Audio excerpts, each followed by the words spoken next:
I think this recognition that I'm strong has just been such an incredible mindset shift, because I'm seeing the ways that I can take that identity and put it into other places. Sunshine shining, feeling so fine, dancing to the rhythm like no one's watching in the night. The beat is pumping, taking me higher, letting go of all my worries. I'm on fire, hips swaying, moving to the groove, feeling the rhythm, my body. It's been a minute. I owe you some updates, friends. Last March, I think it was actually today, March 5th of 2025, I started a series called Dear Future Me that was all about me becoming the dream woman that I've always wanted to be. And I shared with you all my vision board for the year, what my word for the year was, which was rest. And I had no idea everything that was going to be attached to that. There were a few things that happened, y'all. I shared a few of these in some of the subsequent videos, but I did go through postpartum depression and postpartum anxiety, which was really scary. I've had a postpartum depression before, but my daughter was the first time I've had postpartum anxiety. And to have a physical feeling in your body like you cannot move, or to be constantly panicking, or to, I remember one day my husband and I were trying to go out on a date, and there was one restaurant that was just too packed, and I told him, I said, I can't go in there. And I'd never experienced anything like that before.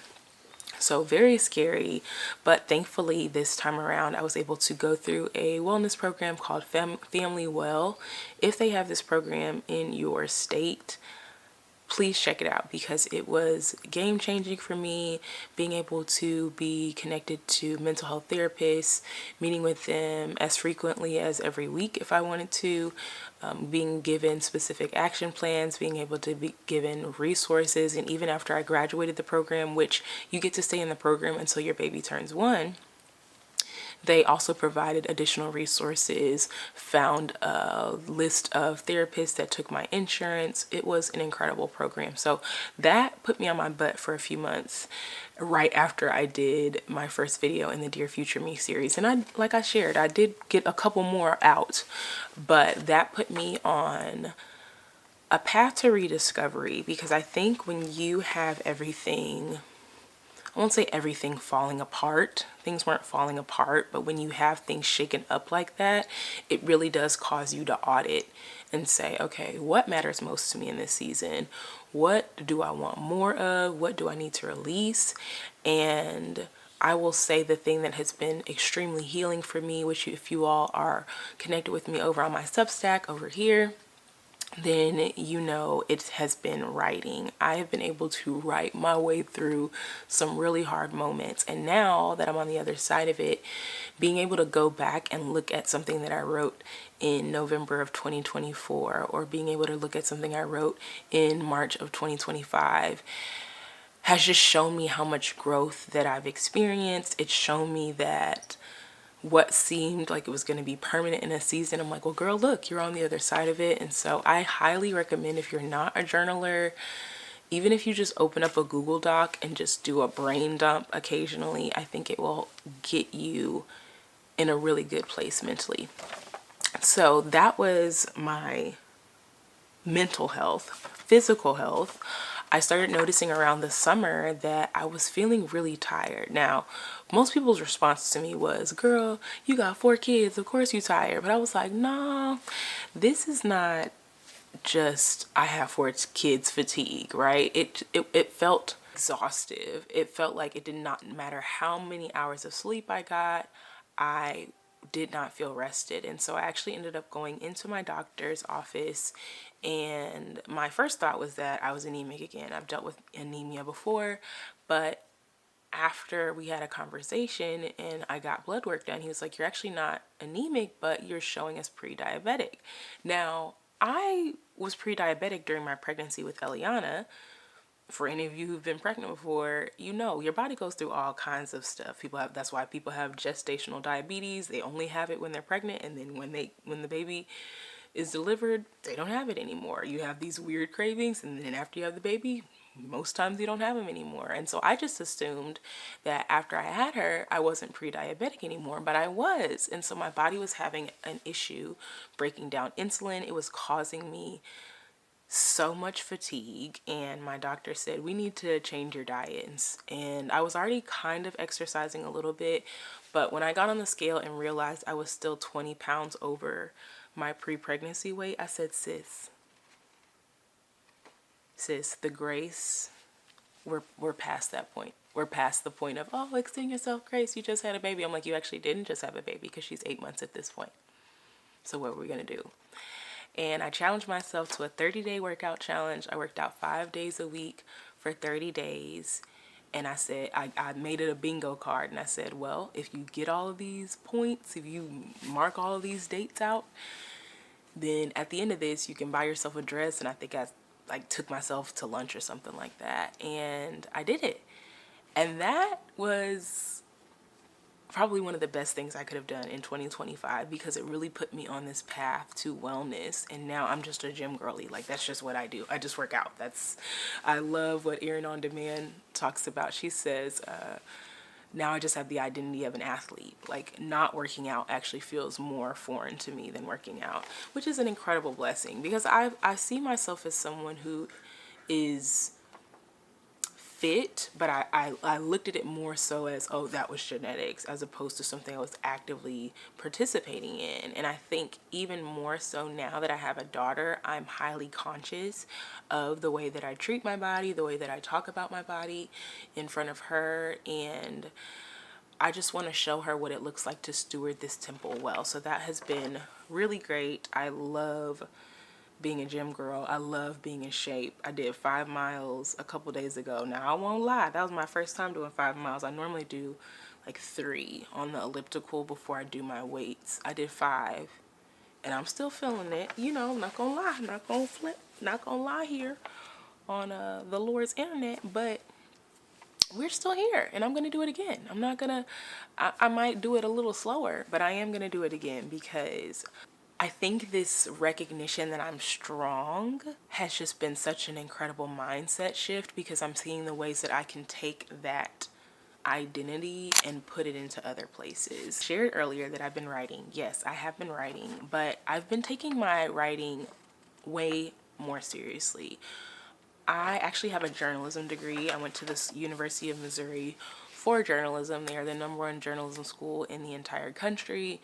Got my degree in journalism, got my minor in Spanish, and I've shared here, I believe before, if not, I know I share over on my Substack, that my ultimate desire is to be a full-time writer and a full-time speaker. And I've been saying that for a long time, but I feel like this year is the first year that I'm showing up as someone who wants to be a full-time writer and a full-time speaker.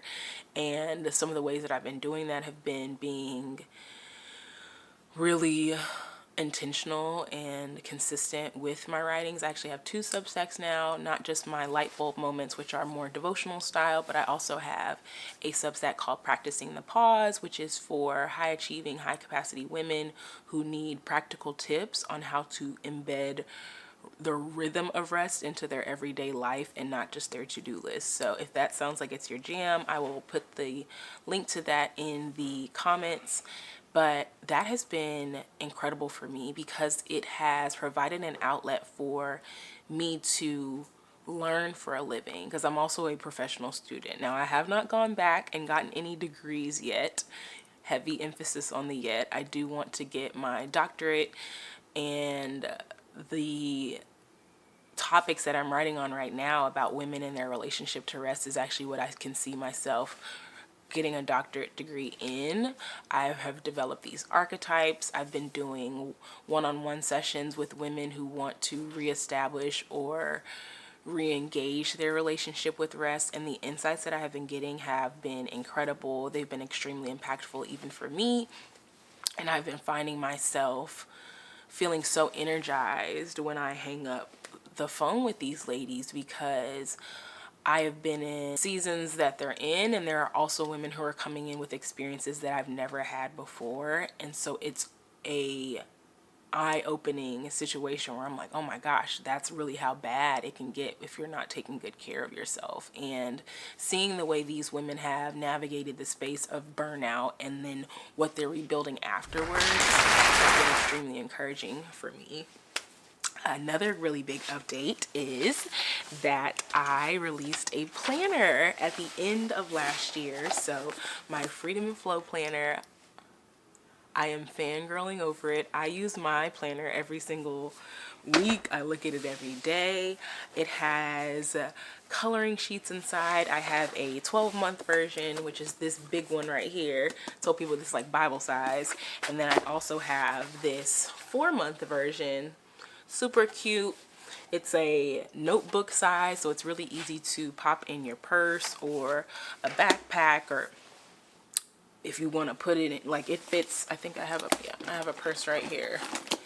It can fit into this bag pretty easily, and you can't even see it. And so this has just been such a gift because I have had the desire to have my own planner for years, and that is not an exaggeration. I was the Lisa Frank girl. I had color-coded everything when I was a kid. I would create binders for my various subjects. So if I had an algebra class, I would create an algebra binder.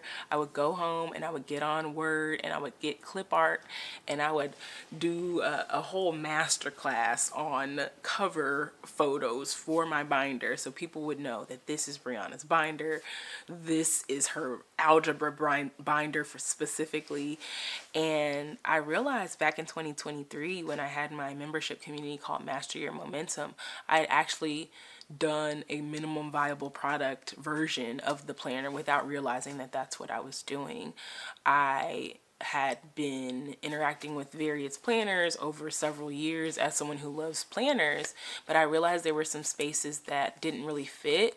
And especially in my seasons of being in the thick of motherhood and toddlerhood and babyhood and pregnancy and postpartum, a lot of planners that were out there didn't really work well for me because I wasn't in a season where I had a bunch of things to put on my checklist, and it kind of felt performative to try and write down all of the things that I was maybe just doing around the house. I was like, oh, this is not something I want to be writing about. And so what happened is that I ended up using a few different tools. I started using a habit tracker.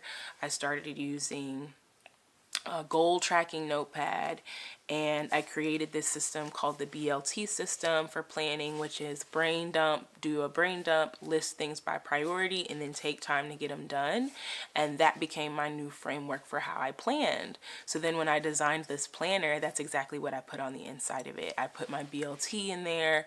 I put the reflection questions that were really helping me in the seasons that I was in. At the end of every month, it asks questions like, where are you feeling fulfilled right now? What areas are you still searching for fulfillment? And that has been healing. It's been revolutionary. It's provided me so much insight even into myself. One of the things that I wrote at the beginning of January was, I feel fulfilled in most areas of my life, but I don't feel as fulfilled in my career. And I said, I think that's going to change though if I bet on myself and take my writing more seriously. And that's exactly what I did in the month of February. I started pitching articles to different people. As I shared about the Substack, I started taking that extremely seriously. My husband encouraged me to get back into Toastmasters, which is a club for people who want to improve their ability with public speaking, to be able to pay more attention to their long pauses, pay more attention to those filler words like or but that doesn't actually go there, or a so, or you know. And it's funny because I find myself auditing other people's speech now. I've been watching a lot of the award shows that have been happening this week, and there have been some moments where I say to myself, man, that guy says a lot. I can't really even unhear it. But it's been really helpful for me. It's helped me to slow my pace down. It's helped me to be very intentional in the words that I'm saying and why I'm saying them. And it's also been a great testing ground for a framework that I designed last year. So I shared with you all that rest was my word for the year. What I didn't know, and that God did not reveal to me until November of last year, was that this was a framework that I was going to actually be able to go out into organizations and corporations and share. And so the REST framework is 4 parts. The R is for retain, the E is for energize, the S is for systemize, and the T is for track. And I shared earlier that I've been having conversations with women and talking about their relationship with rest. And as a part of those sessions, they get a rest roadmap where we say at the end, what are the things you need to retain in this season? What are energy leaks? And what are the things that are sparking energy? They're energizing you, right? What are the systems and the support and the structure that you need in this current season of your life in order to reach the goals that you want to reach? And then how are you going to track what is and is not working? And I have to tell you all, being the first case study for this framework and then now seeing the impact it's having on other people has been so affirming. It has been so validating. It has been so encouraging to realize, God, when you say waiting time is not wasted time, you really mean that. Because I feel like the last year has really been about establishing my foundation and really allowing my roots to grow deep, and also calling me to the carpet and requiring me to embody this thing that I am teaching, so that I'm not just talking about it intellectually, but that it is embedded into my everyday. That I am not just telling women you need to spend more time unplugged, but that's how I live. That I can have a really intense, deep work session and then I can go to the park and play with my children. And it's just been great. The feedback that I've been getting from various engagements that I've done, even over this past month, has just shown me that I'm on the right path. And as I continue to become my best self, my dream self, this is a conversation I can see myself having for forever. And I cannot say that that is something I've ever felt in business before. A lot of the things that I've talked about have felt very seasonal. But now, even the platform I had for so long with Brands by Bree of helping women build their businesses while raising their babies. Of course, I know there are many women who are building businesses and raising babies still, but what I realized is that I was in a very heightened time culturally because we were in the pandemic. A lot of women had left the workforce. 1.1 million women actually had left the workforce. And so a lot of women were at home. And as they were at home, they were deciding, you know what, just because I'm at home doesn't mean I don't want to bring in income. I'm going to take inventory of these gifts and these talents that I already have, and I'm going to decide how I can use those to my advantage, how I can use those to move myself forward, move my family forward. But now we're in a time where, which ironically, it seems like the pendulum is swinging back in that direction. I know that over 600,000 Black women lost their jobs last year, but there are a lot of women as well who have been able to find career success in a traditional corporate setting, whether they are working a corporate job or whether they are working in the nonprofit sector. And there are also women who have just decided, you know what? I'm just going to live my soft life. I'm going to let my spouse handle the finances and I'm just going to be at home. And all of those things are great. All of those things are wonderful. But as it related to me and my business, I realized like this is not something I always want to be talking about, especially because my children are getting older. I only have one baby now. I don't have babies anymore. And I'm always going to advocate for women to be able to utilize their talents and gifts in a way that benefits themselves and their families, but I don't want it to feel consolidated to women who have children or women who are just in the thick of that postpartum stage. I truly built what I needed in a season that I needed it, and other people were able to benefit. But this is something that I feel like I can talk about for the long haul, because people all over the world are dealing with burnout, and burnout is causing companies to lose $322 billion a year. I was looking at the hospitality industry, and the turnover rate within the hospitality industry is 70 to 80% of their staff is leaving within a year. That's crazy. Like, I did some more research that said that about whenever someone leaves, it costs the company about $5,000 to replace them. And if you use that stat of 70 to 80% of hospitality workers leaving either that specific hotel or just the industry at large, and you think about a staff of maybe 80 people, that means they're losing 56 staff members every single year. And at that $5,000 rate, that means they're losing $280,000 every single year.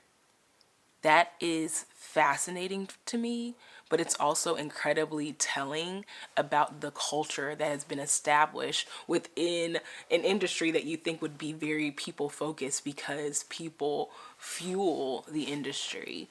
And so I'm really excited about these conversations that I've been having, and it's positioning me well to be able to talk about something that I'm passionate about. I have the experience of burning out. I passed out in my car when I was 7 months pregnant with my oldest son. I was working 2 jobs, building my business. Like, I was doing too much. And so to be able to go back to women and say, hey, your identity is actually not attached to your outcome. It's not attached to your output. You don't have to use productivity as avoidance. You really can lean into the person that you already are. You can utilize your gifts, and you can sit in your enoughness. That is the message for me. And so I'm super excited to continue building and to get more of these planners into women's houses, because I truly do believe that for some people, this is where it's going to start, is doing these reflective exercises, coloring sheets just to help you decompress. And it's truly designed to be a source of enjoyment. I call it the Freedom and Flow Planner because that's how I want people to feel when they're using it. And the reviews that we've been getting for the planner have been excellent.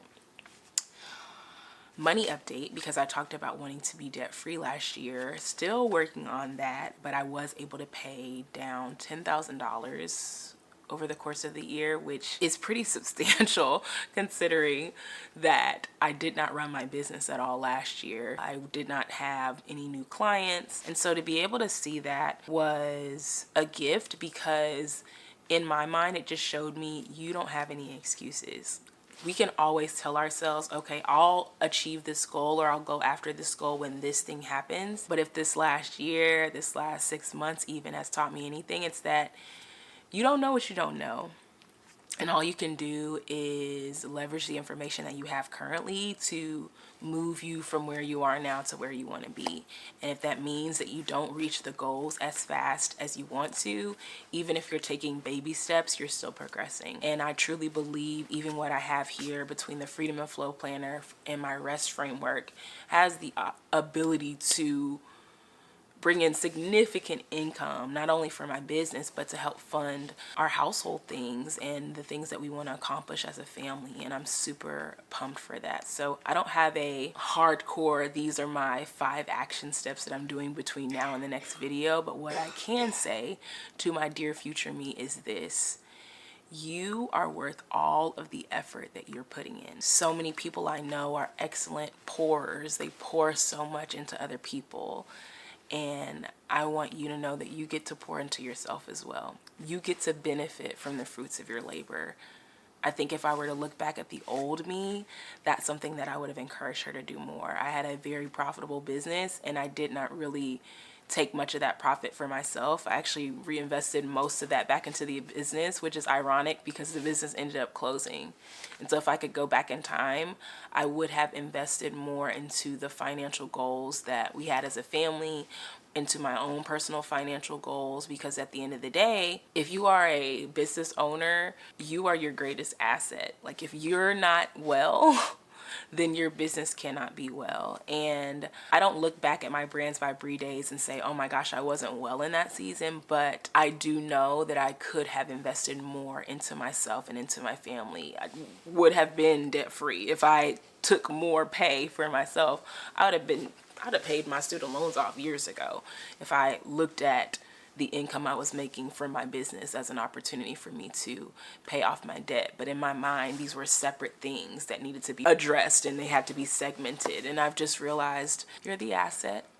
You get to enjoy the fruit of your labor. If that means that you are putting aside more income into savings, if it means that you are opening up a high yield savings account, shout out to my girl Jocelyn. She's gotten me into opening up a high yield savings account for very specific goals that I have, instead of just letting it sit in a regular bank and gain 0.003% interest. Whether it means taking a solo trip, that is my goal for my birthday this year, to go on a solo trip to Atlanta. That's a city that I absolutely love and hope that me and my family will live in one day.